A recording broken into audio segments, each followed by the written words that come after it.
So I've been listening to an awful lot of you. You've been putting your comments down, especially from the 4 videos that I did on the book, The Man, the Place, and the Sources. This is number 38, number 39, number 40, and 41 in the most recent series, confronting the origins of Islam, the historical origins.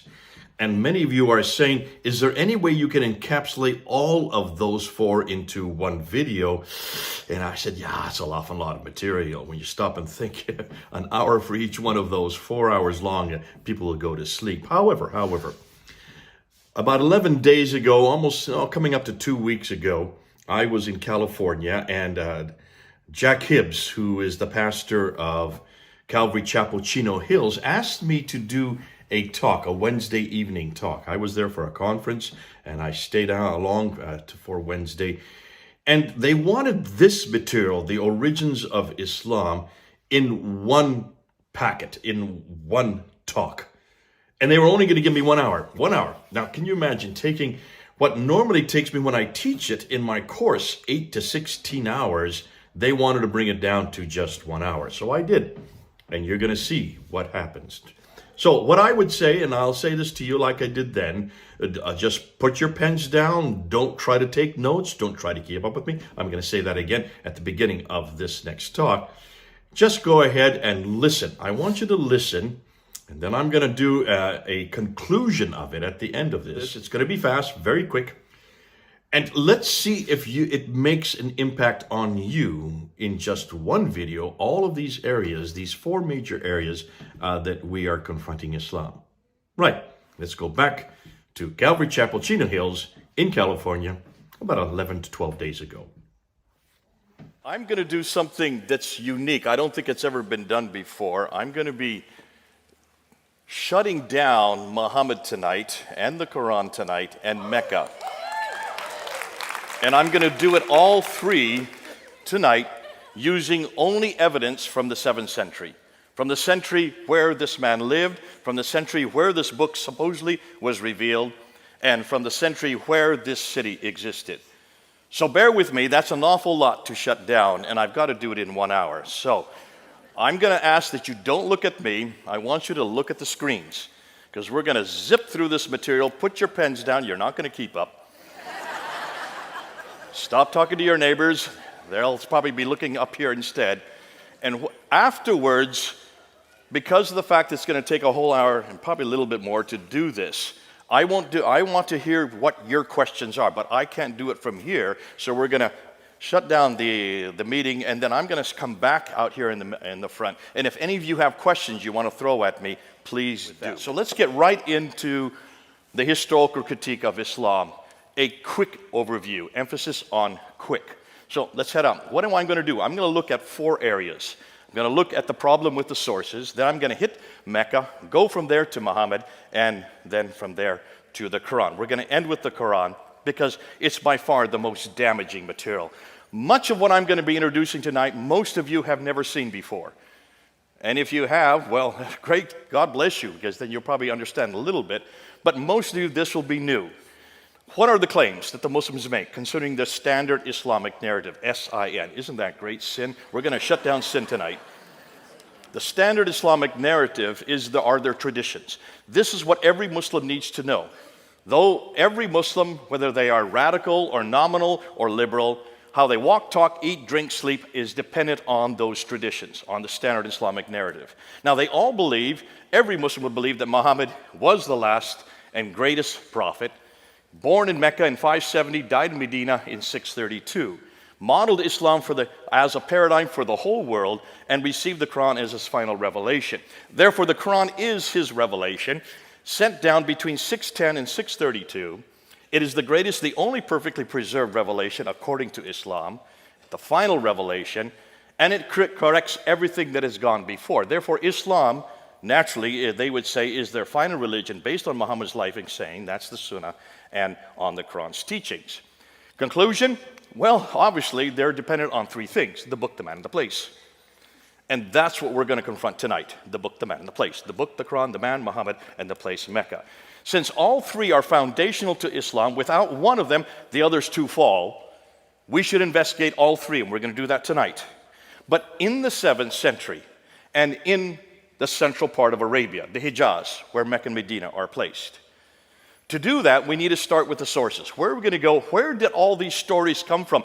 Everything we know about Muhammad, everything we know about Mecca, everything we know about the book itself has to come from a source.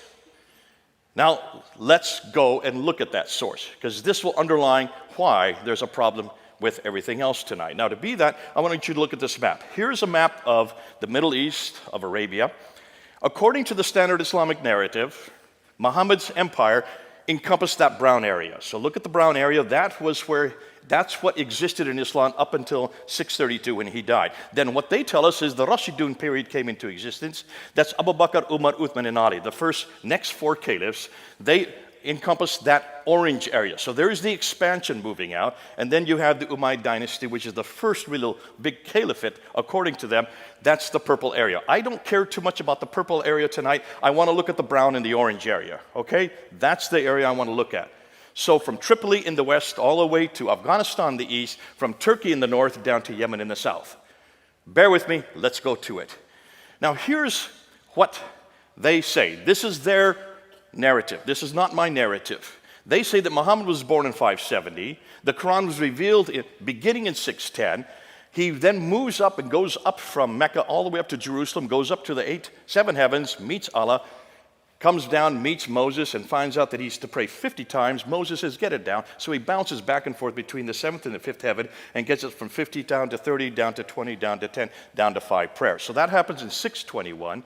He then moves out of Mecca, moves up to Medina in 622, comes and takes over Mecca and defeats Mecca in 633, and then dies in 632. So that's the life of Muhammad according to their traditions.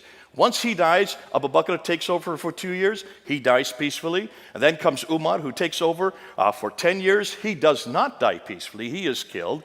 And then, of course, Uthman takes over, and he lasts for about 12 years before he is killed. But while he is there as the caliph, the Quran is finalized. So the Quran, the book we're going to look at tonight, was created. This book that I have in my hands right here is from Uthman. That's what every Muslim will tell you.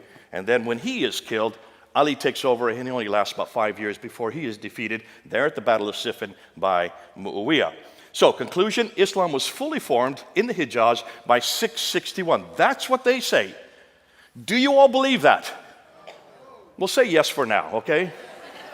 In about an hour, you can say no. But for now, let's just say yes. Go with me. Now, here's the question. Everything I've just told you, how in the world and where do you get it from? Well, you would hope that it comes from people that were actually living at that time, right? And from people who are actually living there, right? Eyewitnesses, like we have with Jesus. Matthew, he was an eyewitness. John, he was an eyewitness. You would hope the same thing would work with Islam. Well, let's go and see what we find. In order to know who Muhammad was, everything that we happened, everything that I've just showed you, we need to go back to the sources for all these stories. Now, Muhammad dies in 632.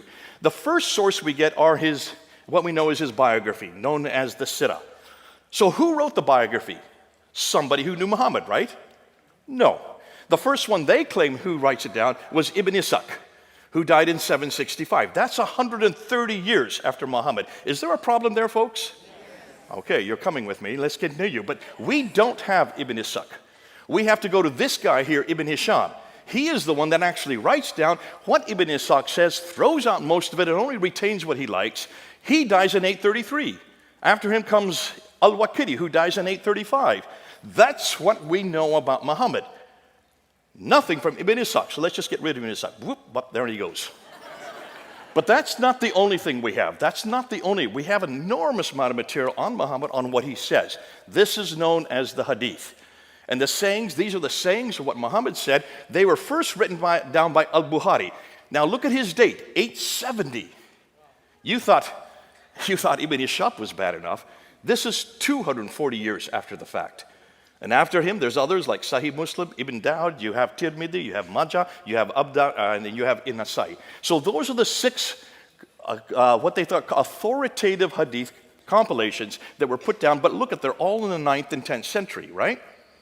And then you have 2 more genre of what we know as a standard Islamic narrative, the tafsir and the tahqiq. The tafsir would be the commentaries which explain the Quran, and then, of course, the tafsir, which would be the histories of all mankind up until Muhammad. First written down by Al-Tabari. Look at his date. He died in 923. Now, I'm putting you their death dates purposely because everything was written normally within 20 years of their death dates. That's when they would be written. But it could be changed and continue manipulated all right up until they died. Notice, everything I've showed you doesn't even begin to get written down for 200 years. 200 years after Muhammad died, you get the Sirah, then you get the Hadith, another 240 years, and it's not till the 10th century that you even get the Tafsir and the Tahqiq. Abdul Malik's name I'm putting up there because he's the first one to introduce us to anybody called Muhammad. Look, when he introduced that, he introduces it in 692. Muhammad died in 632. You've got 60 years before he's even introduced into the world stage. Does that bother any of you? But the Muhammad we're going to talk about, the Muhammad of Islam, that Muhammad was introduced by these people, the Abbasids. And they do so, they come to power in 749. The Muhammad that we look at is all their invention. And they had 84 years to finally get down his biography and about 100 years to get down his sayings and, of course, the other two genres. So, Muhammad was revealed 84 years after the Abbasids created him, 141 years after he was first introduced, yet 200 years after he supposedly lived. These are all too late. Now, on top of that, let's take a look at the people that introduced him. Look where they lived. Everything we've been told, they say, happens in Mecca, Medina. That's the Hijaz. That's the central part of Arabia. Those two green circles. Yet all of the writers of those traditions worked in Baghdad, which is 1,200 miles too far to the north. You have Ibn Hisham, who was born in Basra. He grew up in Cairo, but he did his work in Baghdad. Cairo is over 990 miles from Mecca. Basra is 1,200 miles from Mecca. You have Al-Bukhari, who writes the Hadith. He is from Bukhara, which is Uzbekistan. That's 2,600 miles away. Al-Tabari, who wrote the Tafsir and the Tahqiq. He comes from Tabaristan, northern Iran. That's 1,700 miles away. None of the traditional writers lived or worked in Mecca or Medina. They were all too far to the north of Mecca and came from the west and east of Baghdad. All of these northern areas is where the Abbasids originated from. Are you starting to get the picture? There's a problem here. Everything we know about the man Muhammad, everything we know about the Quran, everything we know about Mecca comes from 200 to 300 years later and hundreds of miles further north. Too late and too far away. Okay, so you say, well, the same happens in Christianity. We've got the same problem. Do we? Let's do the same application. Let's look at our tafsir. Let's look at our hadith. In fact, let's put the same genre that we've just looked at for knowing who the book, the man, the place is, and let's apply it to Jesus Christ. Because Jesus Christ also has a sirah. That's the biography of Jesus written by Matthew, Mark, Luke, and John. Am I correct? He also has a hadith. Those are the sayings by Matthew, Mark, Luke, and John when it's written in red letters. Every time Jesus speaks, that's red letters. So we also have the hadith of Jesus. We also have the tafsir. Those would be the commentaries written by Paul. Again, the commentaries of what Jesus was saying and doing, Paul then applied to Ephesus and up to Corinth and to Philippi. So that would be the commentaries. And then we also have the tahqiq, which would be the histories. That's the book of Acts, written by Luke.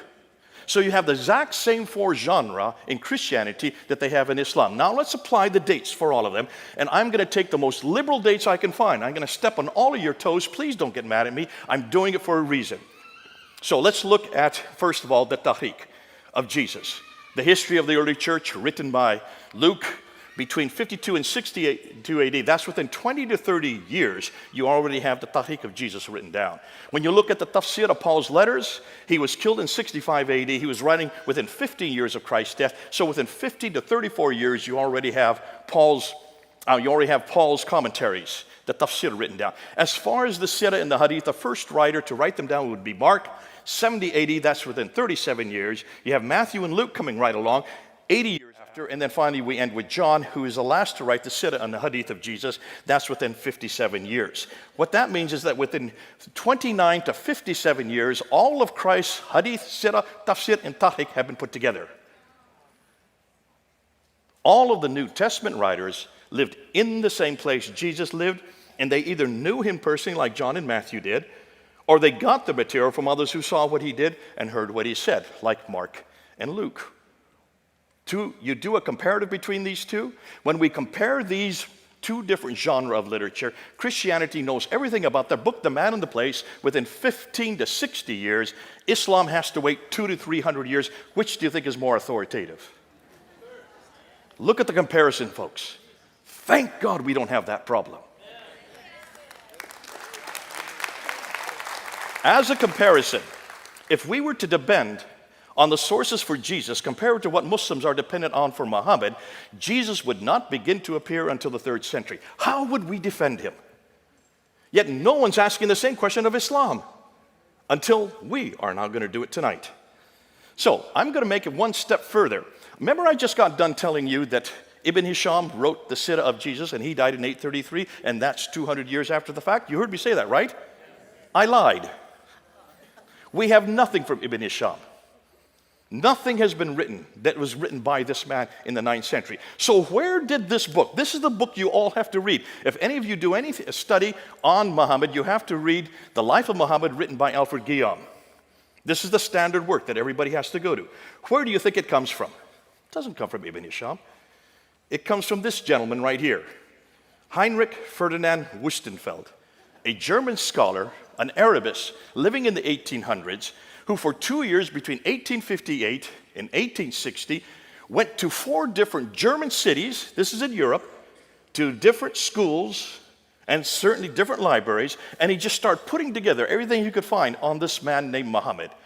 Put it together in that 2-year period and published it in 1860. That is the biography that all of you have to read, because that was taken by Alfred Guillaume, then translated first into French and then into English. Everything we know about Muhammad comes from that German scholar, and it's only 160 years old. The man who Muslims are dependent on to know who their prophet is or what he did is an elderly German linguist who wrote Muhammad's story 160 years ago, thus over 1,000 years too late. Can you imagine how they're going to defend this? If there's any Muslims here, how will you defend your prophet now? Looking how late everything is concerning what he did there in supposedly the 7th century. You can see then the dilemma for scholars today.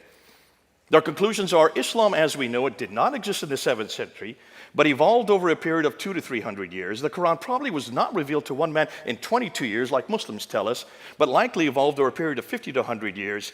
The conclusion, the history of Islam, at least from the time of the Caliph Abdul Malik, 685 to 705 and before, is a later fabrication.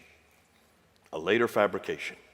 Now, if that were the case, the problem is, well, what are we going to do? How is it?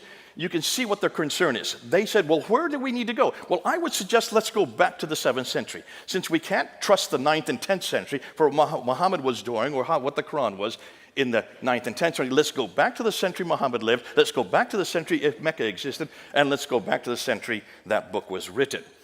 So let's start with Mecca. Why do I want to start with Mecca? You'll see why.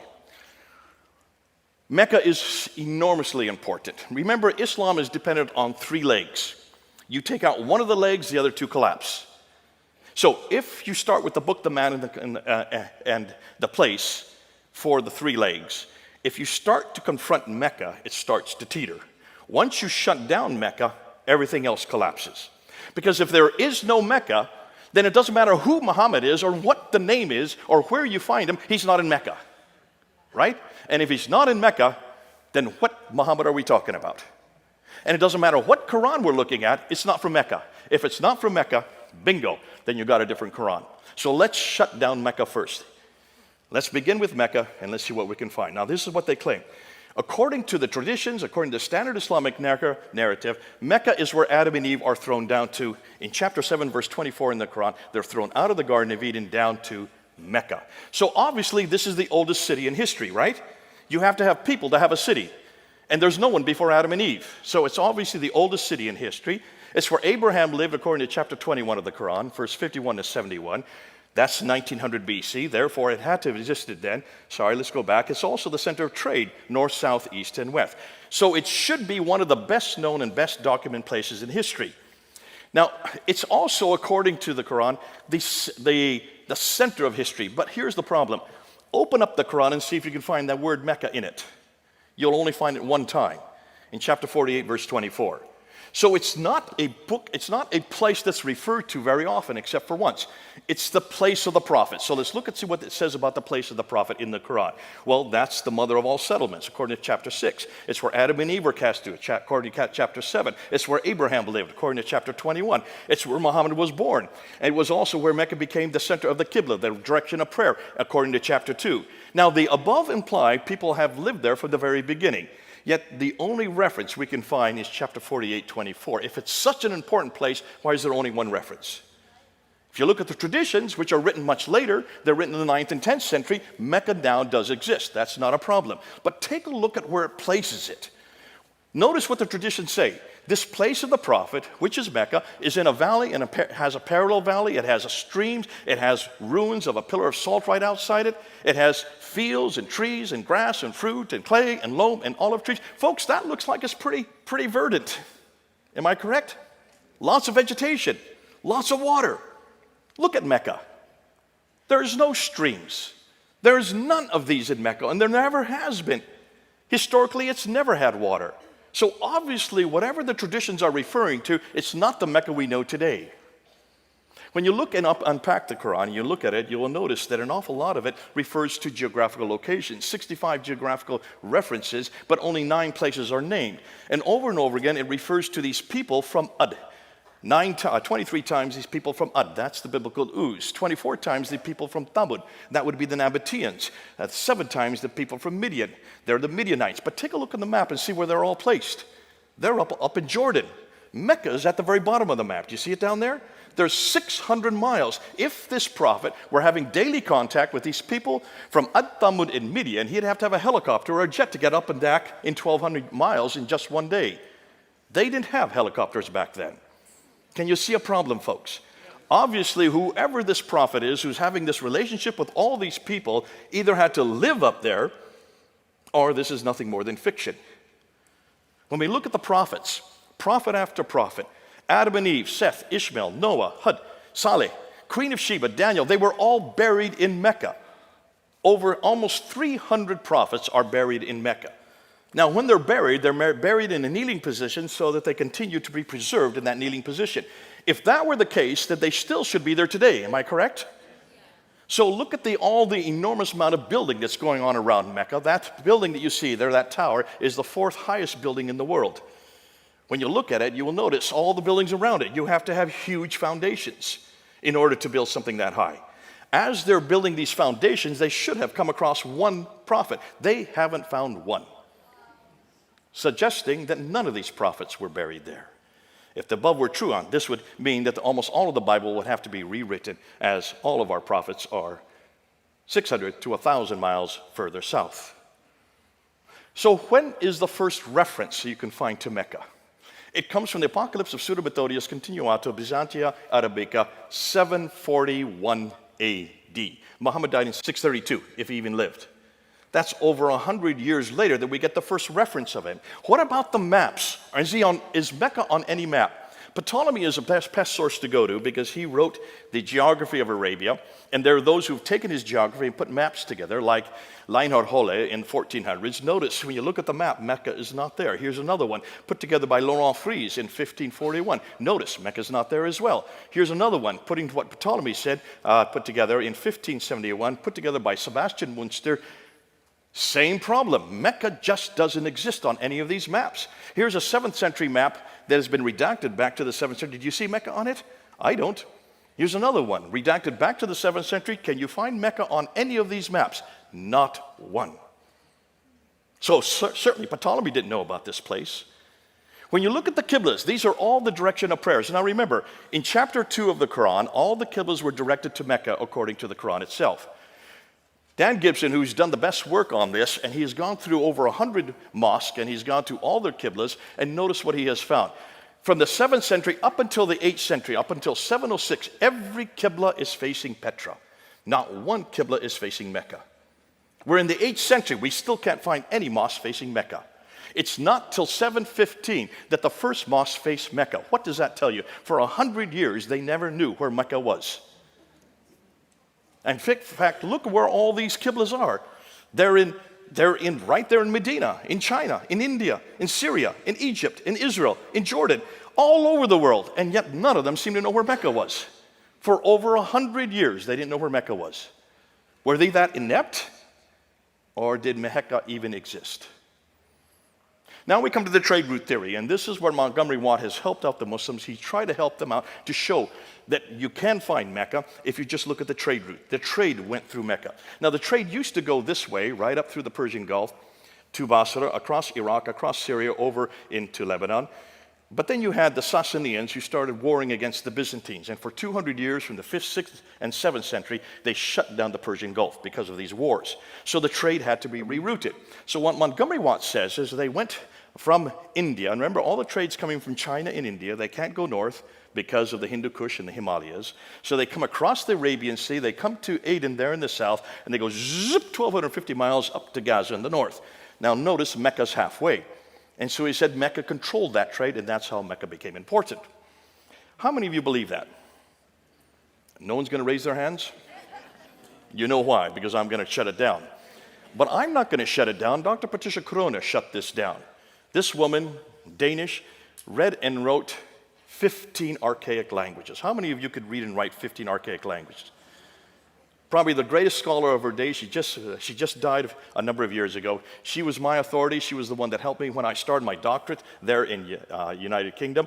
And she looked at this map and she saw two problems. Let's see if you see the same two problems. This is the first one. She said, hold on a minute. If you're taking all the goods off in Aden and you're going up along what we call the Western Plateau where the oases are, you'd have to go up to Taif.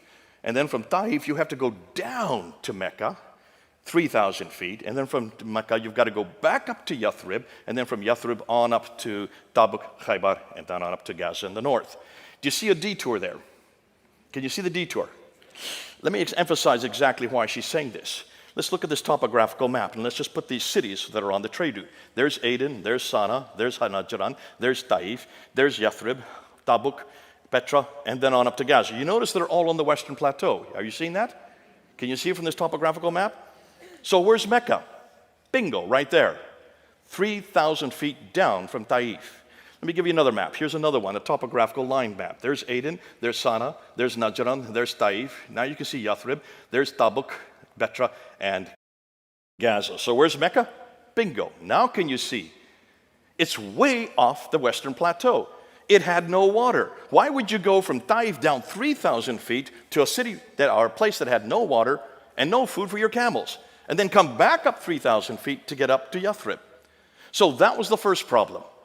But here's the second problem. She said, why in the world would they even get their material off in Aden and go 1,250 miles by land when they have a waterway on the left?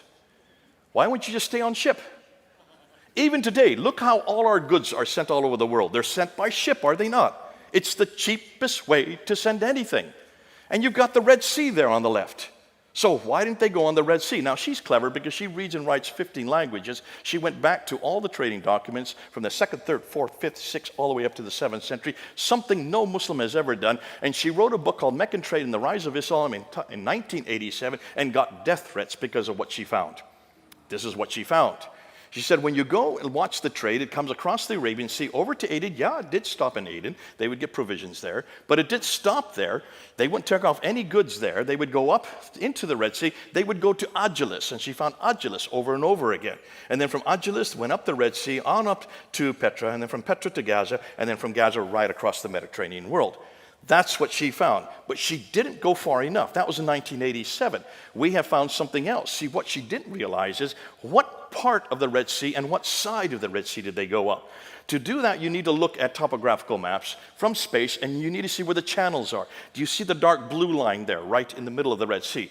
There, I'm going to put a red line on it so you can see it even better. That's where the big ships go today. But back in the 7th century, they didn't have big ships. So where did they go? They went where the orange lines are, the golden lines.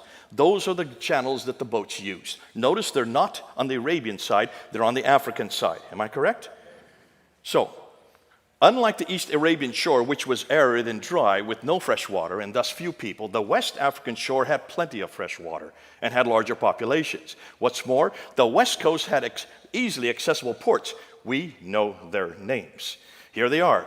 The ports along them are Asab, Ajalis, continue on, Suakin, Berenice, and Safaga. Look at the dates. They all predate Islam. Notice they're all 1 day's boat ride apart. So they would go in every night to shelter. These have been around since the 3rd century BC. On the Red Sea side, on the Arabian side of the Red Sea, the only port that we know of is called Yanbu, which supported Yathrib. So what about Jeddah, which supports Mecca? Muslims have always asked me, well, then didn't Jeddah exist also? Dr. John Halting, who is the world authority on Jeddah, wrote his book on it. And if you look at his book, he says Jeddah did not exist until the 8th century AD. It was created because Mecca was created. Mecca had no water, therefore it needed provisions. That's why they created Jeddah. Therefore, since there was nothing, let's get rid of Jeddah and Mecca. Boom, they go off the screen. Without Jeddah, without Mecca, what happens to Islam? A big red X. Well then, what about the civilizations? Maybe they knew about this place. So let's ask, and Dr. Patricia Conan went around, she asked this question. If Mecca was the oldest city in the history of mankind, someone somewhere should have heard of it. So she went and she looked at all the empires to see what they said. Now remember, she reads and writes 15 languages. So she read everything in its original tongue. The Assyrians, she found nothing about Mecca. The Babylonians, they knew nothing about Mecca. The Roman Empire knew nothing about Mecca. Neither did the Persians. What about those closer to it? Much closer, like the Nabateans. They knew nothing about Mecca. And the Sabaeans knew nothing, and neither did the Himyarites, or the Azdis, or the Kindas, or the Kedarites. None of these people, including the Nubians right across the Red Sea, none of them had heard of Mecca. Not one word. All the way up until the 8th century. What does that say about Mecca to you folks? If it is the center of history, if it's the oldest city in history, if it's where Abraham lived, if all the trade now, north, south, east, west, is going through it, why had no one heard of it? Well, what about the other cities that were in that area? Let's ask and see if they are, because there are a lot of cities in that area, or towns, not really cities, they're hamlets. And let's see if history knows about them. Let's look at Najran, which is about 400 miles south of it, it's a small little town. But Strabo talks about it, Pliny the Elder talks about it, Ptolemy talks about it, Aretas, all of it, it's well known. What about Sana and Taif and Yathrib and Khaybar that are right near Mecca? Yes, they're well known. The Greeks talk about it from the 6th century BC, they refer to these places. Mamre, Pliny has a whole book written on the history of it. Petra, Zukowski has written an entire book on the history of Petra. Maghrib, where Muhammad Mariktan has written another history on it. Why are all these insignificant towns referred to, but none of them, not one of them, referred to Mecca? I'll tell you why. To know why, take a look at a map and you'll see why. Look at those 4 maps. Those are 4 topographical pictures of Arabia. And what do you notice about Mecca and Medina? Well, the central part where Medina and Mecca are is a desert, right? Where there's the desert, there's no water. Where there's no water, there's no food. Where there's no food, there's no people. Where there's no people, there's no towns. Where there's no towns, there's no cities. Where there's no cities, there's no civilization. Where there is no civilization, there is no history. It's as simple as that. How long did it take me to say that? 10 seconds. And you can do the same. You have to have water, folks. If there's no water, there's no history. That's why it was called Patria Deserta by the Romans. It's always been a desert. That's why none of the prophets could have come there. Nobody has ever heard of it. Just like Mars, without water, there's no point even going there. But we have to go there. Let's go to the Hajj. Because the Hajj is where you need to find out. If the Hajj has been there from the very beginning, then it should be also archaic. It should be the center of history. Am I correct? When you go to the Hajj, and those of you who can't go because you're not Muslims, but you go and you circumambulate that square building called the Kaaba 7 times. Why do you circumambulate 7 times going counterclockwise? Good question. I'm going to tell you. To do that, you need to go to Petra. Petra also has a Kaaba that you circumambulate 7 times going counterclockwise. Why does it have a Kaaba? Well, you need to go to this city. Do you recognize it? Jerusalem. You've got to go back to Jerusalem that also have a Kaaba. Remember, Kaaba means square in Arabic. It also means square in Hebrew. And the Kaaba in Hebrew was the Holy of Holies.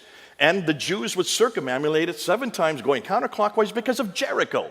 God told them to do it 7 times going counterclockwise. They still did it as a pilgrimage to Jerusalem. Therefore, the Kaaba that was in Mecca comes from Jerusalem. It gets better than that. After they circumambulate 7 times, they then run back and forth between Safa and Marwa, the 2 mountains that are there. Take a look. Do those look like mountains to you?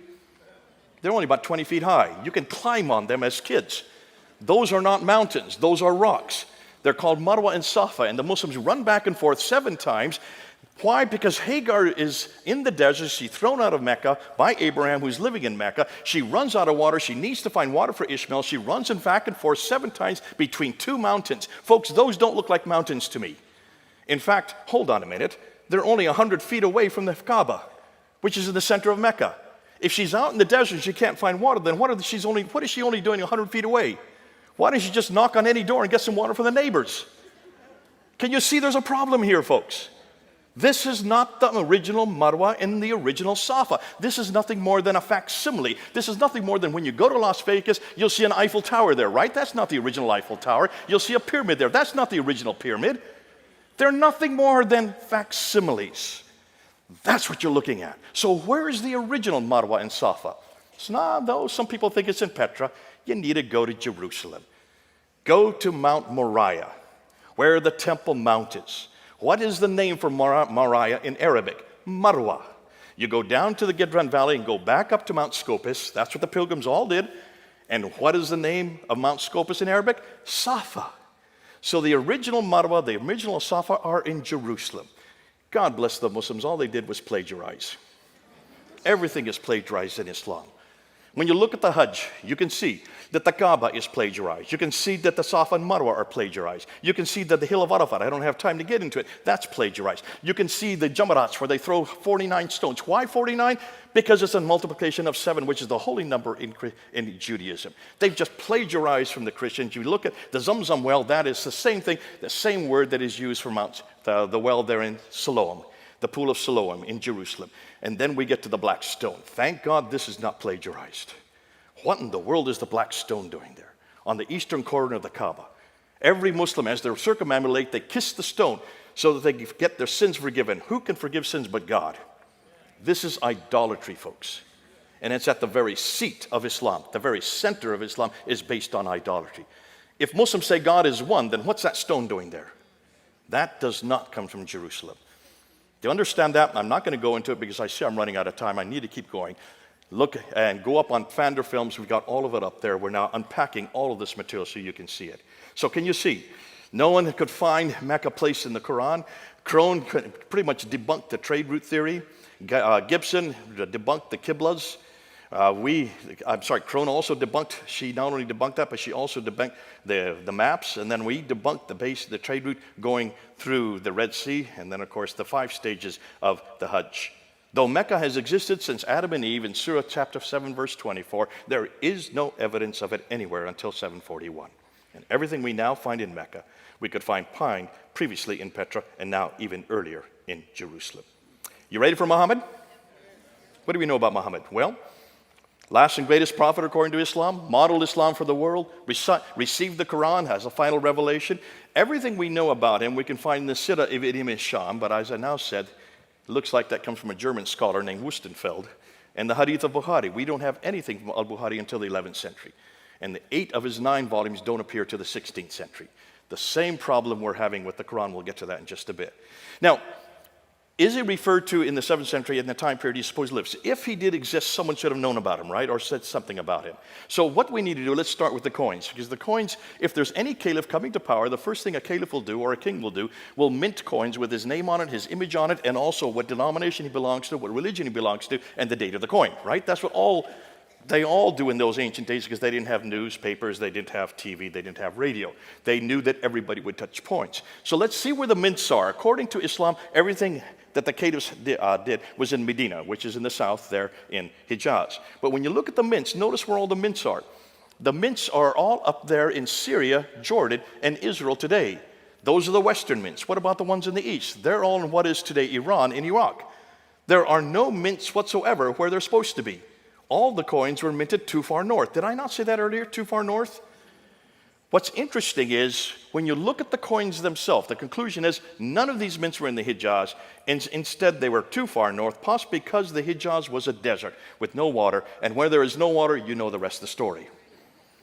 Let's then look at the coins, because the coins were being minted by people who were living at that time, and they were leaders.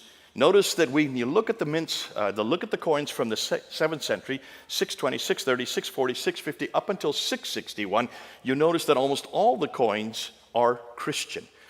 Look at the crosses on them. That's what you do. You put the cross in if you're a Christian. We can't find any coins whatsoever in the early 7th century that has anything to do with Islam, anything to do with Muhammad, anything to do with the Quran, or anything to do with Mecca. Not at all. So when we get to Muawiyah, who is the first caliph according to the Islam from the Umayyad dynasty, Muawiyah, the first caliph, look at his coins. He's supposed to be a good Muslim, right? But take a look. What does he have above his head? A cross. Take a look at the two that are on the right there. Look at the two bottom ones there. There's Muawiyah. He has a cross above his head. He's holding a cross in his hand. On the back side of the coin is the word Muhammad, which is Muhammad. That's the first reference to Muhammad anywhere, and that's 663. Possibly, is he Muhammad? No. What does Muhammad mean in Arabic? The praised one. So who's the praised one? Well, if he's holding a cross and he's got a cross, who do you think the praised one is? What's his name? Jesus. Thank you. Let's prove that. So let's go to an inscription that Muawiyah put that. This is an inscription by Muawiyah. There's his name. And he refers to himself as the servant of God, commander of the believers. And what does he have right there in the top left? A cross. So who is he a servant of God for? And what believers? Christians. He was a Christian, folks. All the coins say so. They don't lie. This is the 7th century. He rules up until 680, and then you have Abd al-Malik come to power in 685. Abd al-Malik is the one that we need to look at because he introduces new coins that introduce the Shahada. La ilaha illallah Muhammadur Rasulullah. There is only one God but God. Muhammad is nothing more than the servant of God. But remember, Muhammad is a title. It means the praised one, right? So what does he do? Because of he puts that up there, Justinian II goes to war with him. He's the Byzantine emperor. Abd al-Malik wins the battle, and he puts up this coin with himself as victorious. I didn't know you could put up images of yourself on your coins, not if you're a Muslim. So obviously he's not a Muslim. Obviously this Muhammad that's there has nothing to do with him. It has everything to do with Jesus. Why? Just look at the Dome of the Rock that he built. Look at the inscriptions on the Dome of the Rock that he built in 691. When you look at the inscriptions, you will see they're all attacking the divinity of Jesus, his Christology, the Trinity, and his sonship. All of these inscriptions say not three, for God is one and he has no son. For truly, God does not beget nor is he begotten. One is in chapter 4, verse 171 of the Quran. The other is in chapter 112. These are all attacking Jesus Christ. And then you get, for truly, there is only one God but God. And the praised one, so who's the praised one? It's all about Jesus, right? So the praised one is nothing more than the messenger of God. He was an anti-Trinitarian Christian, attacking the Byzantine Christianity. Why? Because they're his greatest threat as the other superpower of his day. He then introduces this coin. This is my coin. I bought it now. And all of it is attacking Jesus Christ. Folks, this is the beginning of what later became Islam. All started by this man, and it was all to confront Jesus Christ. It's all against our Lord. The coins don't lie. If you want to go to the inscriptions that find the exact same thing. They're found in the north. They're found in the south. None of them are found in the middle. Why do you think they're not found in the middle? There's no water. There you go. Boy, you learn fast. Ilka Lindstad is the one who dated he was the one that looked at the rock in the inscriptions, and he looked at the 100-year period between 640 and 740, and he noticed that all these inscriptions, which are written in Arabic, they do have formula, but it's nothing to do with Islam. It's pious formula, which has much more to do with Christianity. It's not till 690 to 710 that the Prophet Muhammad is introduced into these inscriptions. Muslim rites such as pilgrimages, prayers, and fasts are introduced about 720. And Muhammad as a man and the people called Muslims and the religion called Islam are not introduced until 730. That's over 100 years after Muhammad, if Muhammad even existed. It was only in the 730s onwards that there is evidence of popular devotion to a man named Muhammad as a prophet and messenger, which makes the Islamic traditions incredibly awkward.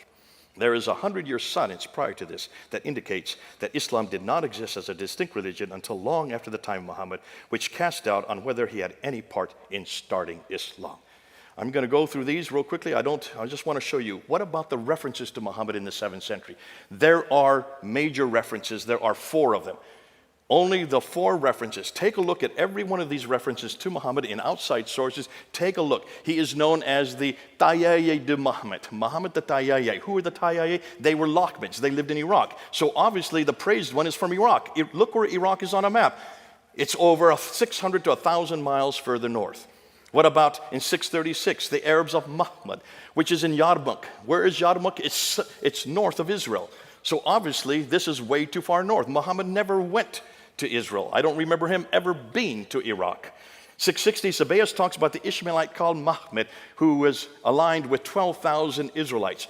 First of all, that's not historical. There were no 12,000 Israelites who were going to war against the Byzantines. That never existed. So obviously, this is fraudulent. But nonetheless, look and see where this is. This is way up in Damascus. So that Muhammad, I don't recall Muhammad ever being that far north. And then you have John Bar Benkei in 690 talking about a teacher and leader of the Arabs who obviously was named Muhammad. Who is this referring to? Look and see who the Arabs were. They were all Christians, but they were not Trinitarian Christians at this time. It's really John of Damascus who really identifies and sees for the first time the Muhammad we're starting to come across. And he does refer to it, talks about Muhammad, who comes with his ludicrous doctrines, comes with 4 books. The book called The Cow, which is now Surah 2, the book called Women, which is Surah 4, the book called The Table, which is Surah 5, and the book called The Camel, which is Surah Nothing. There is no camel surah in the Quran. So obviously, whatever John of Damascus is, it's not the Quran we know today. And the Quran is much bigger than just 3 surahs. There's 114 of them in the Quran. So obviously, this means that there was no Quran that early. Every reference to Muhammad in the 7th century places him in Gaza, Jerusalem, Damascus, or Hira, which are all situated too far north and probably refer to another Muhammad, the praised one. Now we get to the Quran, and this is where it really gets really delicious. This is the best material, folks. Sit back. If you want to go to the toilet, you can do, but you'll miss everything. So let's go ahead. What do the Muslims claim about the Quran? Number 1, it's uncreated. It's right there in the Quran itself in chapter 85, verse 22. Therefore, it has never been had any chance that any human could have any control over it. It was sent down to Muhammad between 610 and 632. That's what they claim. It was completed by Uthman in 652. That's why this book in my hand right here is from Uthman, they say. And then number 4, the Quran is unchanged in the last 1,400 years. Not one word, not one letter has changed. Have you heard Muslims say this? Every Muslim says those 4 things. Just memorize those 4 words. Uncreated, sent down, completed, unchanged. That's all you need to know. I'll come back to it. I'm going to shut down those 4, but I'm going to show you something even better about those 4. Hold on. So what do Christians claim about the Bible? Is the Bible uncreated? No, of course it's created. We know who wrote it. We even know the authors. We put their names on most of the books. The Bible was not sent down. It was inspired by God, but not sent down through an angel. Bible was complete, so yes, we would say that was the case. The thing is, we don't have any of the original manuscripts, so we don't know what the complete is. Has it been changed? Yeah, parts of it has. We know where they've been changed. We know even what we even put. We're very transparent. We put in right where the verses that have been added or there have been scribal errors have been taken away. So we know that. We're very clear about that. And we're only talking about 40 verses out of over 6,000 verses. So tonight, I'm not going to shut down uncreated or sent down because I'm not there. I'm going to shut down complete and unchanged, those 2. That's what I want to look at. So what I want to look for is one Quran manuscript from the 7th century that's complete, 114 surahs, that is unchanged. And this is what I've asked Muslims all over the world. I've debated over 100 debates that I've done with Muslims, and this is what I always ask. Show me one manuscript of your Quran from the 7th century that's unchanged, just like the Quran I have in my hand here. Where do we go to find out about the Quran? We have to go to Sahih Bukhari. Remember I told him that he died in 870, so he's the one that tells us how the Quran was put together. Now this is what he says. He says, Muhammad died in 632. It had not been written down. It finally got written down in its final form at the time of Uthman in 652, the 3rd caliph. He then sent 5 copies to 5 different cities, Mecca, Medina, Basra, Kufa, and Damascus. And those then became the canonized Quran for the whole world. In 652. The problem is almost immediately another Quran supplants the one in Damascus written by Ubay ibn Ka'b. It had 116 surahs. That's 2 more than are in the Quran today. Another was written in Baghdad, written by Ibn Masud. It had 110 surahs. That's a 4 less than what is in the Quran today. Another was written by Ibn Musa, 114 surahs. It had so many differences. According to Arthur Jeffrey, who's done the work on this, if you just look at those manuscripts and you compare it with the Quran today, there are about 15,000 differences. You've got a problem. So how could there have been one Quran? There were at least 5 Qurans from the 7th century from Mecca, Medina, Basra, Kufa, and Damascus. We cannot find one of them. Now, one of those Qurans exists today. Folks, we're only talking about 1,400 years ago. As Christians, we have the Sinaiticus, the Alexandrinus, we have the Vaticanus. These are from the 3rd and 4th century. That's 200 to 300 years before the Quran. Why can we reproduce our entire Bible? We have 365 manuscripts of the New Testament before the 7th century. Why can't they come up with one Quran from the 7th century? That's my question. They are the ones that claim it, not me. Where are these 5 manuscripts? Look at those cities. They've always been controlled by Islam for the last 1,400 years. So how could they have lost it? Rather inept, wouldn't you say? So, before we get into the manuscripts, I want to look at the Qira'at. These are the readings. This has probably done the most devastating material that's just come out in the last few years. These are the original manuscripts. Now, I say original means these are the earliest manuscripts. You notice when you read them, you can all read the Arabic. You notice you can't. Why can't you read that? Because in order to be an reader Arabic, you need to have dots and vowels, right? There are no dots and vowels on that. You need that. Why? Because those manuscripts, the Samarkand and the Sana, those ones had 16 letters.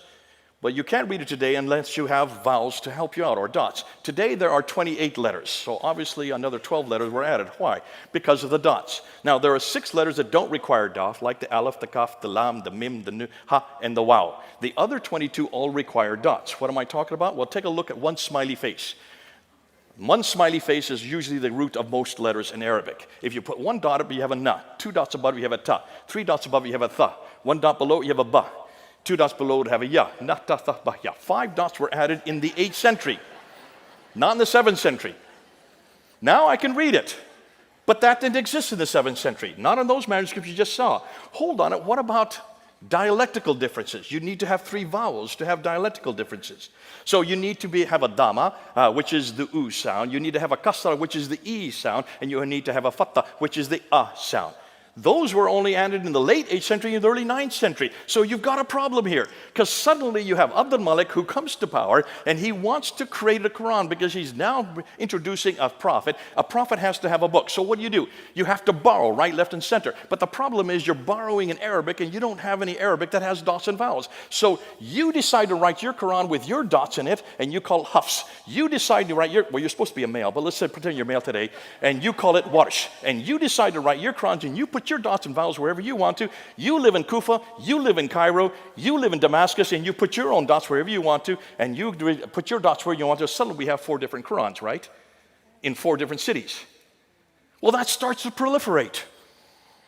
Until the 10th century, there were 700 different Qurans. Did you hear me? 700 different Qurans. According to this man who did his doctoral thesis, he's now head of the Islamic department at Harvard University. Shadi Nasser. He guessed and estimates because they're not there today.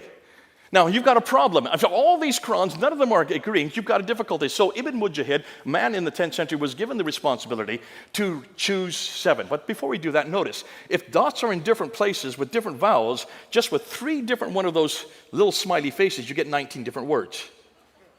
There's the difficulty. So here's what he did. He was given the responsibility to choose 7. And these are the first 7 he chose. Nafi from Medina, Ibn Kathir from Mecca, Abu Amr from Basra, Ibn Amir from Damascus, Asim from Kufa, Hamza from Kufa, and Al-Iskasai from Kufa. Notice that 3 of them are from Kufa, 1 from Damascus, the other one is from Basra, and the other 2 are from Arabia. Look at the dates. What do you notice about the dates of every one of those? Look at the death dates. Every one of them either died between 736 and 805. That means 8th and 9th century. Did any of these men know Muhammad? Did they even live in the same century as Muhammad? So how could they have come from Muhammad? These are the 7 that every Muslim will swear came from Muhammad. But no one's bothered to look at their dates. I am the one that put the dates up there. You've got to put the dates together, folks. And this is where you're going to shut down every Muslim. They have no idea of these dates. Those are the first 7, but this book is not there. This is Hafs. This is the official book for the whole world today. Memorized by 93% of all Muslims. Hafs an Asim. You see Asim's name up there, number 5? He is a disciple of Asim. So in 1194, 2 disciples were chosen from every one of the 7 to make 14, right? And that was chosen by Al-Shatibi in 1194. Now you have 7 plus 14. How many do you have? 21. Am I correct? I hope my math's right. That still isn't good enough. In the 15th century, in 429, another man named Al-Jazari chose another 9 to accumulate with another 21. So now you have 30 different Qurans. No two are alike. But you've been told there's only one Quran, right? And the one that was chosen by Saudi Arabia was the Hafs that you see there. Guess how many differences there are between Hafs and the other 29? 93,000. 93,000. This is the first time you're hearing this, right? I hope you people who are watching, you Muslims who are watching, you're listening to this. This is going to shut down your Quran for you. Who is the one that found this? Hatun Tash, my colleague. She's only 5'2". She's from Turkey. In London, she and I were on the ladder for 3 years there at Speaker's Corner every Sunday. She was the one that found these by accident because she went to Morocco, she went to Yemen, she went to Jordan, and she went into a bookstore and says, show me a Quran. And they said, well, which Quran are you talking about? She said, what do you mean, which Quran? They said, well, we have Qalun here, we have Hafs over here, we have Warsh over here, we have Kisai over here, we have Ibn Kathir. She said, well, give them all to me. So she brought them back to London, showed me them, and I looked at them and I said, oh man, I started laughing. I thought these were all destroyed in 1924. They were in Cairo and thrown into the Nile. Evidently not. There they are. She has found now 26 of them. She brought 26 of them down to Speaker's Corner. We held them up in 2016. We filmed it. It went all over the internet. This shut down the Quran in 2016. See the man that's there on the right, the tall man with the beard? His name is Muhammad Hijab. One of the most popular men on the internet. He has a following about anywhere from 500,000 to 1 million followers. He was there filming us. When he was doing that, he realized there was a problem. He quickly went outside the crowd and he yelled at all the people, come to me. Do not look at what they're showing you. Do not listen to what they're saying. I will explain everything to you. Obviously, he explained it pretty well. Why? Because 4 years later, he was shown these material. I'm not going to go into all of these. You can go into every one of them, but you can see the Hafs on the left, the Warsh on the right. In every case, it's completely different words. Just by changing the vowels, by changing the dots, you not only get different words, you get different meanings. You don't even get different meanings. You get different doctrines, you get different theologies, and you get different practices. It shuts down the Quran from being preserved.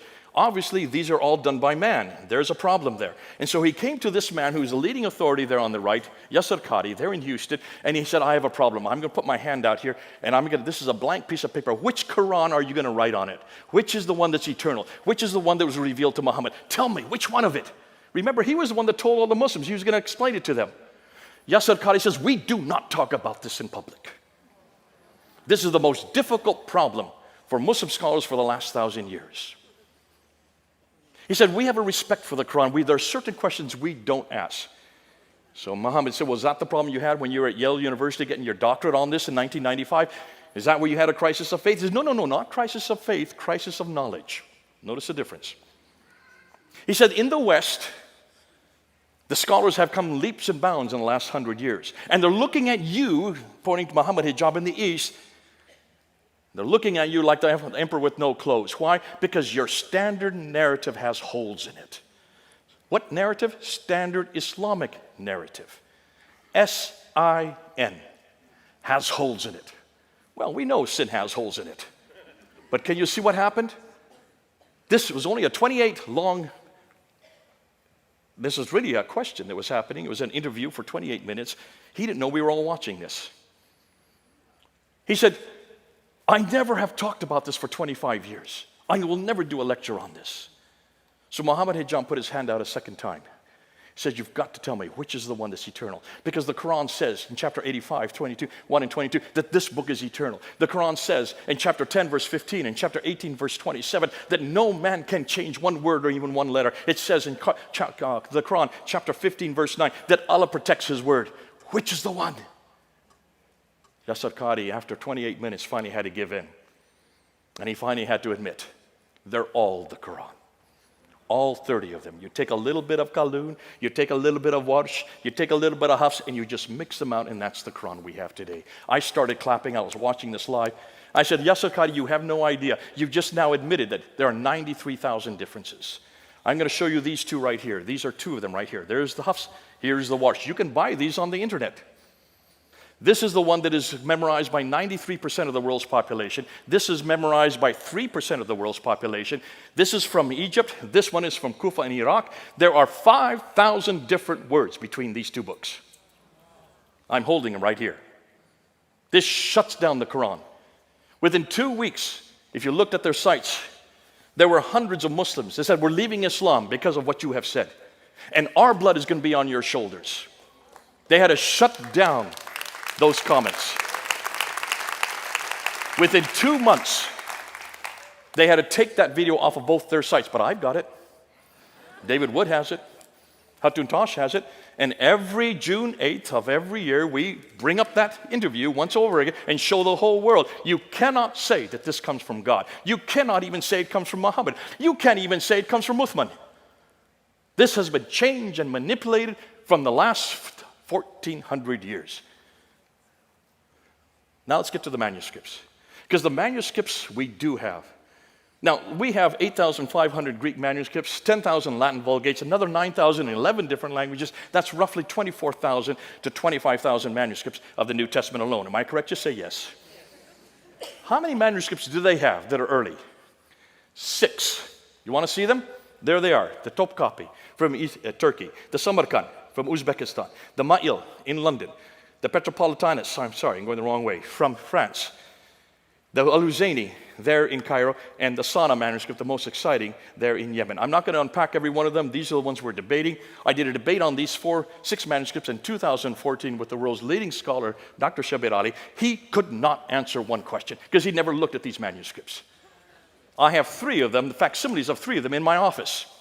We're looking at them. Folks, do you notice what we have found? No 2 of these manuscripts are from the 7th century. They're from the 8th, 9th, and 10th century. No 2 are alike. And they don't agree with the Quran we have today. The best one, the Topkapi, which is about 99%, has 2,270 manuscript variants. When you look at the Sana manuscript, it has 2 different layers of letters, and there are 63 verses in the lower layer. It has 70 variants just within those 63 verses. Can you see there's a problem here? I'm not going to get into these ones here. These are the carbon datings. But when you look at the carbon datings of the earliest manuscript, the Sana manuscript, the datings of the carbon datings of this manuscript, they are date from 390 to 550. They all predate the Quran. They predate Islam, and they predate Muhammad, proving that carbon dating don't use. So they came up with this book here called the Birmingham Folios, the Birmingham manuscript. Remember this in 2015? It was all over the internet. When you look at the Birmingham manuscript, it's only 2 pieces of paper, front and back. It's only 33 verses, and guess what? It's all about the 7 sleepers of Ephesus, chapter 18. That has nothing to do with Islam. It's about the proto-evangelion of James. That has nothing to do with Islam. And it's about the story of Moses. That all predates Islam. All of these are in Arabic, and they are nothing to do with Islam. So what's going on? Hold on. I want to introduce this guy here, Dr. Dan Brubaker. He was in our conference this last weekend. You should have come. This man has just shut the Quran down because of this book right here. You need to buy this book. Basically what he has done is he's taken the Muslims at their word, and he says, if there's no changes in the last 1,400 years, let's see if I can find changes. And he's the only one that's looked at all the manuscripts, and he has found insertions. There you can see some there. He has found erasures. There you can see erasures there. He has found erasures overwritten. You can see them there in the red. He has found overwriting without erasures. He has found selective coverings. There are so many coverings in the middle one there. There are 8 different coverings. Every case when you see insertions, when you have overwriting, when you have any one of these references, these differences, what happens in every case, it brings it down to a standardization of the Hafs text. Means that this is censorship that's been going on for not 1,400 years, it's been going on since the 1300s. For 700 years, they've been changing these manuscripts to make them so they all are alike. Selective coverings, overwritten, and tapings. We went down to Speaker's Corner. I go down there whenever I'm in London. There's Hatun Tosh, the 5'2" lady that destroyed the Quran. They're on my left there. And we decided to introduce this book there at Speaker's Corner. While we were there, one of the leading scholars on the right there, Mansour Ahmad from Bangladesh, got up there and tried to shut us down. And he was making the claim that you can trace the Quran back all the way to the 7th century. So I turned to him and I say, okay, you can do that. Show me what manuscript you're talking about. It's not the Topkapi or the Samarkand. It's not the Petropolitanus. You can't use the Huzayni, and don't use the Ma'il manuscript, and certainly don't use the Sana manuscript, because all of these are 8th, 9th, and 10th century. Which is the manuscript that goes back to the 7th century? He finally had to admit that there were 96% of the Quran that they could find within the 1st century. That means between 622 and 721 or 719. Notice the 63 that he's talking about. These are the fragments that he has found. Notice we looked at every one of these fragments. None of them, those ones I'm putting up there, no one has come to any conclusion on those 20. The next 9 are all after 19. So they shouldn't have used those 9. And the next 34, no one's done any work in.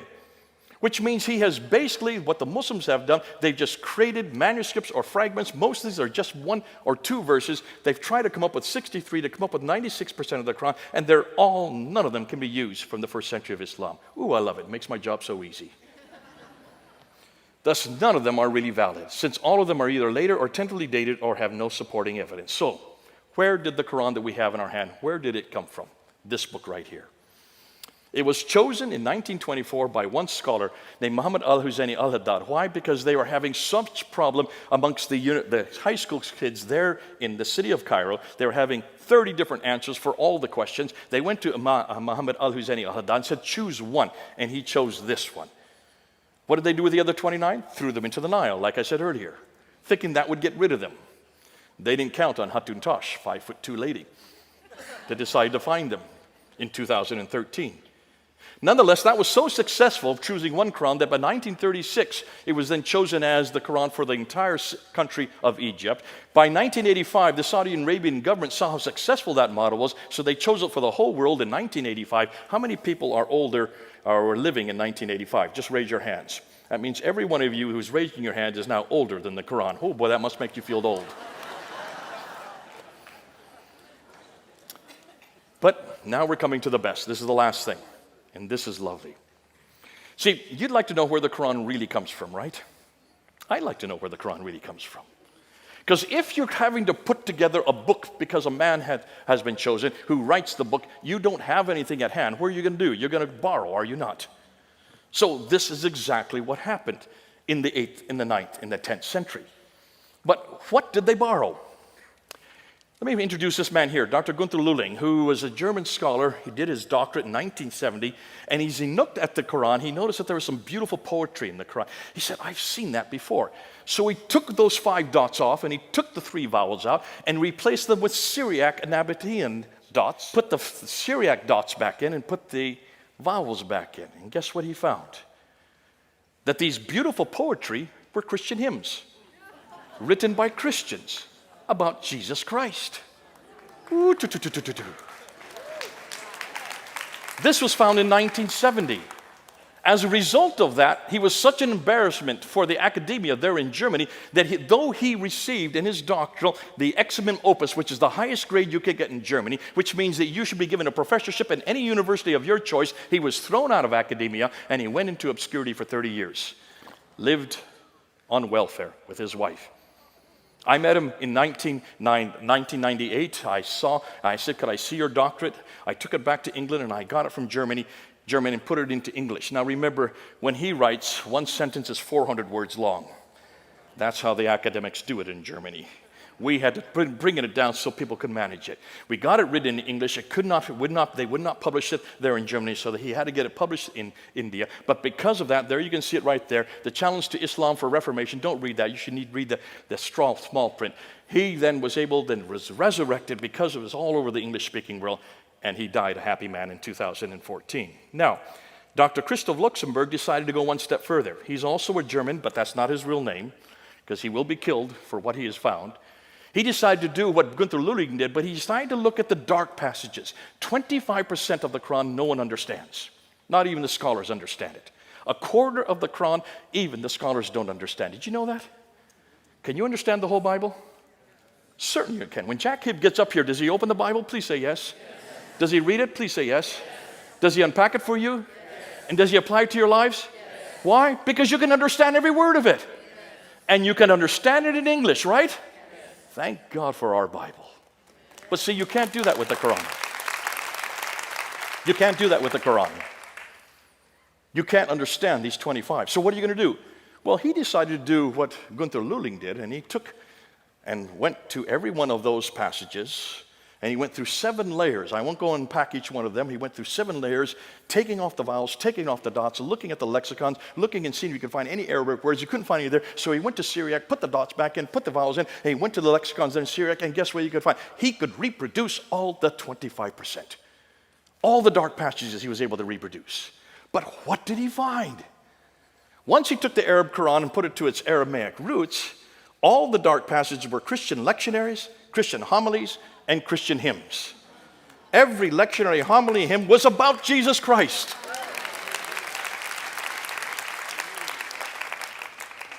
It had nothing to do with what they found, but who they found.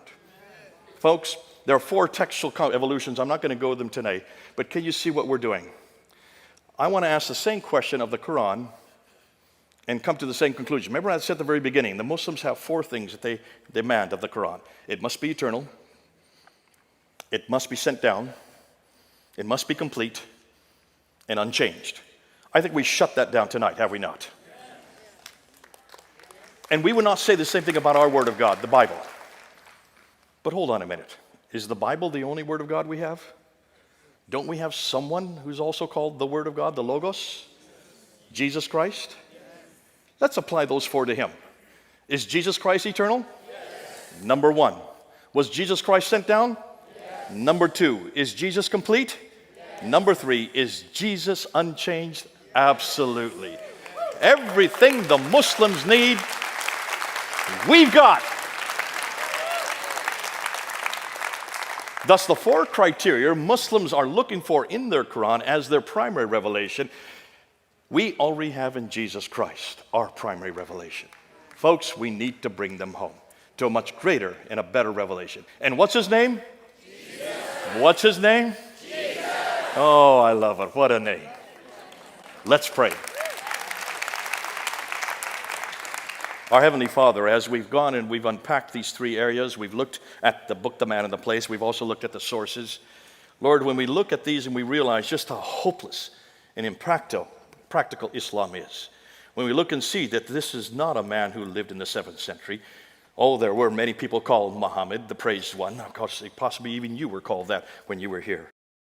But Lord, when we look and see who he is and what has become of him and what they've put to, it's not a man I want to follow. When we look at the Quran and we see that there was no Quran in the 7th century, there was not even a city called Mecca. Lord, everything they're dependent on those 3 things, we've now just using 7th century, we have shut down. Lord, they still want to know you. They still want to believe in God. And they still want to be brought home. And Lord, we're the only ones that can do that. Lord, I want to bring them back to a better God, a bigger God, a better book, a bigger book, a better Jesus, a bigger Jesus. I want to bring them back to you because we're the only ones that have the antidote. Though we can shut it down, that's not in the reason. I don't want to shut down their man, God, and book. I want to bring them back to our man, God, and book. Lord, that's something we've got to do. The atheists can't do this. The humanists can't do this because all they give them is nihilism in response.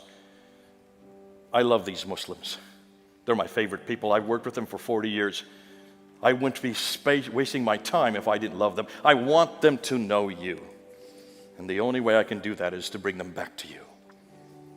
What a God you are, a God who enters time and space. What a God you are, a God who gave us his revelation. What a God you are, because you came and died for us and rose again. And that's the God they need to know. Lord, help every one of us who's here and those who are watching. Let's bring them home. Let's bring them home. In Christ's name we pray. Amen.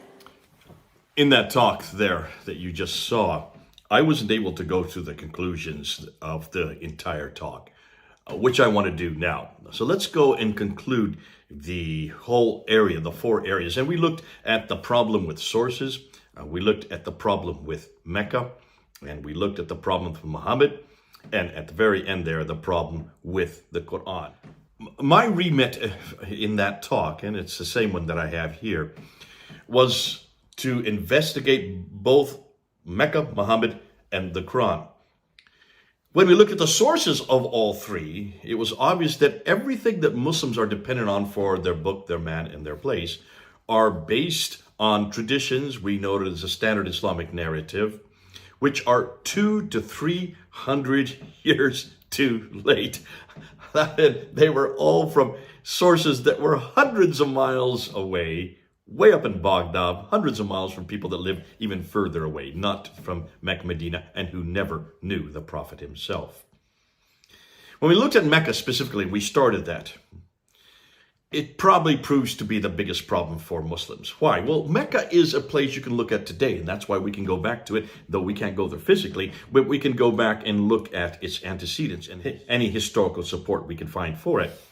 The standard Islamic narrative refers to this place with much vegetation, that it existed before Adam and Eve. We see that in chapter 7, verse 24, that it had around 300 prophets that were buried there, yet we can't find them, despite all the new buildings that are being built there. In fact, we can't find any reference to it from what Dr. Patricia Corona was able to study until 741 AD. That's over 100 years after the time that Muhammad, supposedly, if he did live, had died. So, obviously, there's a problem here. We can't find it on any maps. So when we look at the geography of Ptolemy, it's not referred to anywhere in his geographical locations. All the different maps that were done in Europe supporting what Ptolemy had done in the 2nd century, it just did not exist. Dr. Patricia Corona debunked Montgomery Watt's trade route theory, showing that there were two major problems. One is you have to go a detour from Taif down 3,000 feet and go back up to, from Mecca back up to Yathrib 3,000 feet. And then secondly, the biggest problem was, why in the world would you use a land route when you have a sea route that goes right up the Red Sea? A lot cheaper to go that way. And that's exactly what Dr. Patricia Corona found, that it all went by sea. But we went ahead and debunked the Red Sea route, showing that it couldn't have even happened on the eastern side, which is the Arabian side, because there is no water to support any type of trade. All of it happened to happen on the western side, which is the African side, because that's where the water, and where the water is, that's where the vegetation is, to be able to supply the ships. We even know where the ports were, the 5 major ports, 2 in, let us say, Eritrea, 2, 1 that is in Sudan, and 2 that are in Egypt today.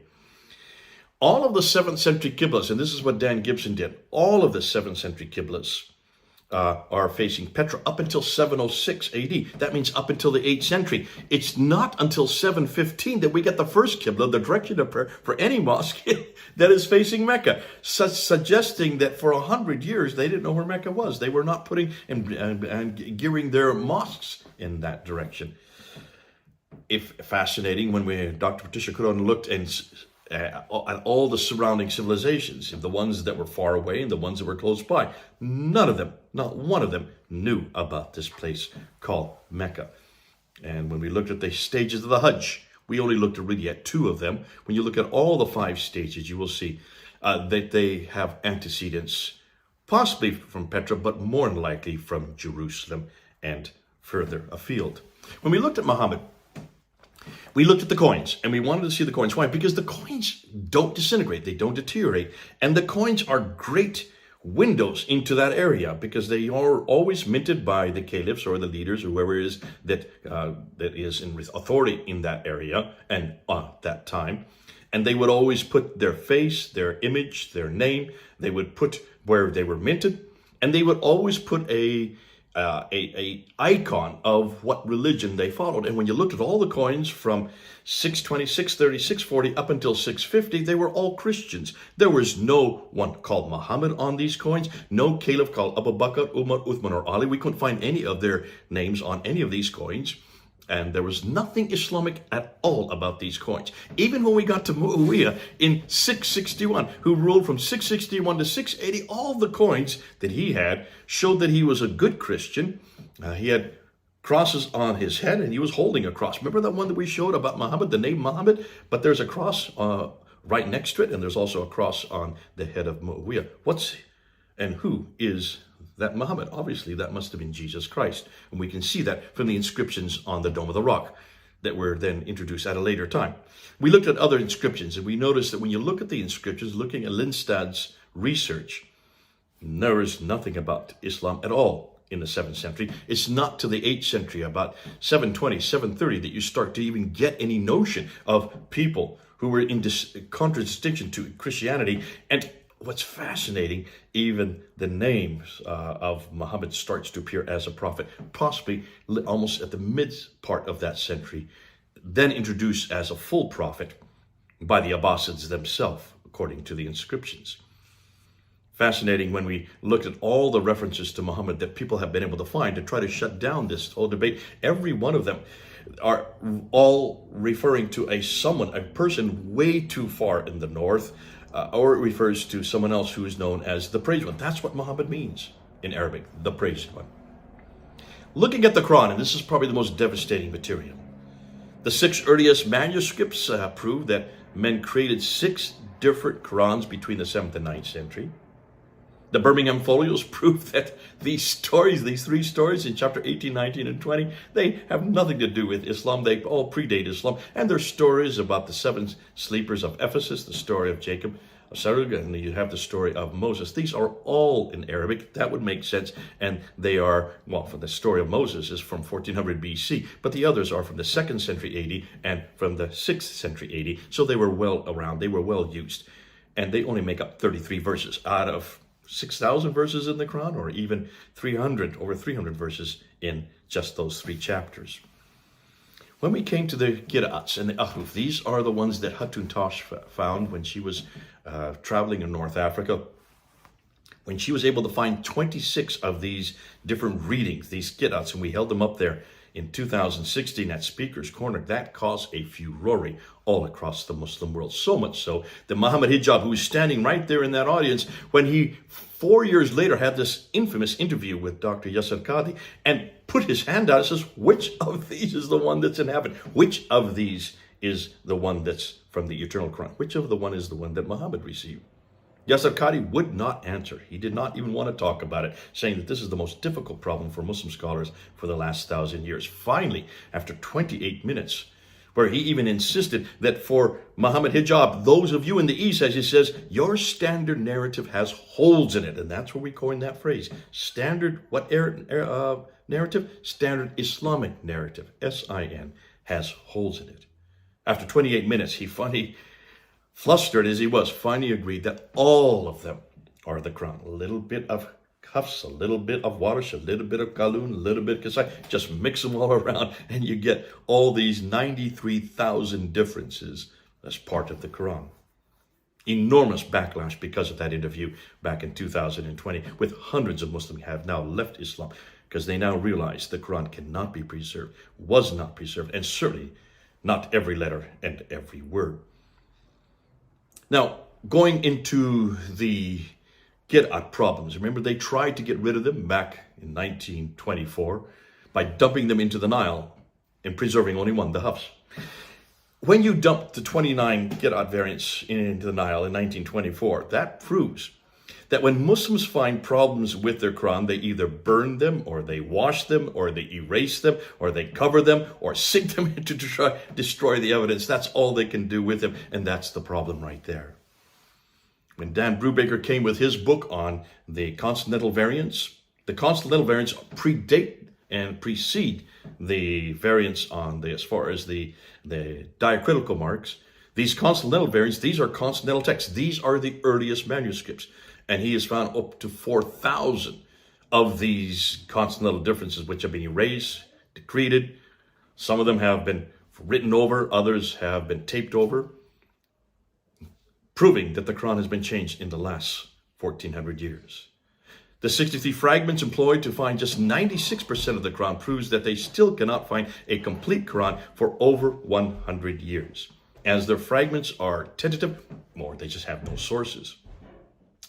The Aramaic Proto-Quran proves that when we go back to the original text, we will find Jesus. And that's why it's so good. We need to get back to that original Quran. We need to take the Quran back to its original sources to go back to see what they have excised, what they have adulterated, what was usually permeated there.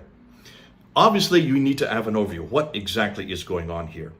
Well, between the 7th and 8th century, the Arabs, in order to have their own identity, remember, they are cousins to the Arab Christians and the Arab Jews, in order for them to have the same type of identity, because the Arab Christians and Jews, they had a prophetic line and they also had a scripture. The Arabs, from who were the Ishmaelites did not have a scripture, did not have a prophetic line, not through Ishmael, and certainly no prophets after that line who received any scriptures. What are you going to do? How do you create that identity? And remember, you're now the ones who now control all the way from Tripoli all the way to Afghanistan. You've got to have something that would be certainly alongside or equal to that for those who are under your control. The Byzantine Christians who are just to the northwest, you need to have something that is equal to them or even supersedes them. That's why they needed their own prophet, and that's why they needed their own book. But how are you going to do that? So what are you going to do? Well, you have to borrow right, left, and center. And you have to borrow from Christian sectarian writings, and you have to borrow from Jewish apocryphal writings, and you have to borrow from Zoroastrian writings and Ethiopic writings. But specifically for the best part of the Quran, you've got to go back to the Syriac writings, people like St. Ephraim for the 4th century, and borrow these beautiful poems that he wrote, and then take them and ameliorate them and put them into the Quran and adulterate them so that they say the message you want. And that's exactly what we're seeing happening between the 7th, 8th, and the 9th century. Obviously, by that time, you now have a book, then you've got to have a man. Well, the praised one is already well known, and so now you just take the praised one and make him the author of that book, or the receiver of that book. Not the author, because Muslims are very clear, he did not write it. How could he? He couldn't read or write. But you have to have that story. So what do? You need a backstory. So the Abbasids, who come to power in 749, 750, they decided to create the backstory. Ibn Ishaq is the first one that's given that job, it looks like. His wasn't good enough because then they have to go to Ibn Hisham, 833. So you're talking about the early 9th century. And it's Ibn Hisham who is given that responsibility to write the story of this prophet. Now we find out that Ibn Hisham has nothing to do with that story. A guy named Wostenfeld in the 1800s, 1,000 years later, is the one that actually put it together so that we have it today. 1,000 years too late. Nonetheless, back in the 9th century, the Abbasids are busily putting this backstory together of this prophet who received this book. And so they have to put him in a place. And that's why they had Mecca by that time. Mecca, where the black stone was taken. And wherever the black stone goes, God's presence goes with it. Once they have the place, they've got to have the man that is in that place. So you've got to have the backstory to record about where this man, but can you see that and all these stories about what he said and what he did? All this gets put together in the late 9th century by Abu Bakr, by Al-Bukhari, Sahih Muslim, Ibn Dawud, and the others. And that only happens in the late 9th century. And it's not till the 10th century that you get Al-Tabari, who starts to compile all the commentaries to make sense of all this material. So, proving that Islam is as man-made a religion as you can get, unlike Christianity. So now we have to use, and we need to use it today, and we have to use this material to disprove the preservation of both the Quran, Muhammad, and of course of Mecca. Remember, I think I said a number of years ago that back when I did my first debate in 1996 with Dr. Jamal Badawi, when I introduced the fact that all these things were missing, his response to me was, Jay, yes, you're only arguing from silence. The absence of evidence, therefore, he said, does not always suggest the evidence of absence, which is true. And I didn't have any evidence at that time to really support what I'm saying. That was in 1995. We're now in 2023. We have all kinds of evidence. Have you been looking at this evidence? I tried to get it done in 1 hour. It took me about an hour and 50 minutes to get all this evidence out there as fast as I could go. We now have the evidence. So whenever Muslims come up with references about Muhammad or references about the Quran or references about Mecca in the 7th century, all we need to say is, you prove it. Because all you're doing is arguing from silence. You're arguing from silence from the 9th and 10th century, redacted back to the 7th century. We no longer have to go to the 9th and 10th century. In fact, that's where the confusion is, and we don't trust it. Let's go back to the 7th century. Let's go back to the 7th century. Why? Because it's in the 7th century where there should be all kinds of evidence, and the evidence is now coming to light that shows that there was no Muhammad, there was no Quran, and there was no place called Mecca. Not in the 7th century. In the 8th century, yes, and then in the 9th, but not in the 7th. Now notice, why is this material so easy to use? Well, I've been asking this, and even after I introduced this a number of days ago there in California, I've been asking people, why is this so easy for them to use? Because they want it, and they want me to go to Africa, they want me to go to Asia to introduce it, and I'll be doing that in the next few months coming up. The number one reason that they say it's so easy is because it's visual. Everything that I have been using has to do with pictures, or they have to do with coins, or they have to do with inscriptions, they have to do with manuscripts. This is visual. They have to do with timelines or maps. That anybody can use, and it's neutral. That means you can use it as well. More than that, one of the biggest difficulties people have with engaging with Muslims is this idea that you have to know Arabic in order to engage. You notice everything that I've introduced in this last video, you don't have to know any Arabic. Oh, it's nice to look at the Qira'at to be able to do a comparison with the Dhamma, the Kasra, and the Fatha that are missing. But you can see that. You can visually see when the Dhamma is missing or a Kasra is put in the way, a little curlicue instead of a little slash above the letter. That is visual. You don't have to know the word itself. You can just see that visually. And that's why you don't need to know Arabic in order to do this type of argument. More than that, everything that we're talking about is foundational to everything Muslims believe. They have to believe in Muhammad. They have to believe in the Quran. They have to believe within Mecca. If you take out one of them, the other two come cascading down, could just shatter. And without even all of three, but even if you take one of them, you have shut down Islam. The great thing about historical criticism, it is neutral. Therefore, anybody can use it. It's not Islamophobic. It's not hate speech. Have I said anything that's hateful in this talk? No. Have I sat there and have I desecrated or mocked Muhammad? No, don't need to. Have I done this to Muslims? No, I haven't, don't need to. Or to the Quran? No, I'm not mocking anybody. Don't need to. There's nothing hateful or Islamophobic about anything that I've said in the last hour and a half. That's why it is easy to use. Anybody can use it. And more than that, though everybody can use it, I really want only Christians to use it. I'll tell you why. When I left Speakers Corps back in 2017, the last person I left who said goodbye to me was an atheist who said, please don't leave. He said, we need you here. We want you to stay here. I said, well, why? You've been a thorn in my side for 10 years. Why would you want me to stay there? And he said, because you are actually answering the questions that we're asking. We're not asking you to tell us about what God has done to you, because he hasn't done that to us. What we're asking is much more basic. Basically, we're asking, is it true? And that's exactly what you're doing. You're using history to tell us that it is true. And this is the material we need to use. And I turned to him and I said, listen, I'm glad you enjoy this. I'm glad you want it, but please don't use it. This is not for you. Because you have nothing to replace it with. You're not interested in bringing people back to anything. You just want to destroy Islam and shut it down, and shut down Muhammad, shut down the Quran, and shut down Mecca. What do you have to replace it with? Nothing. But we do.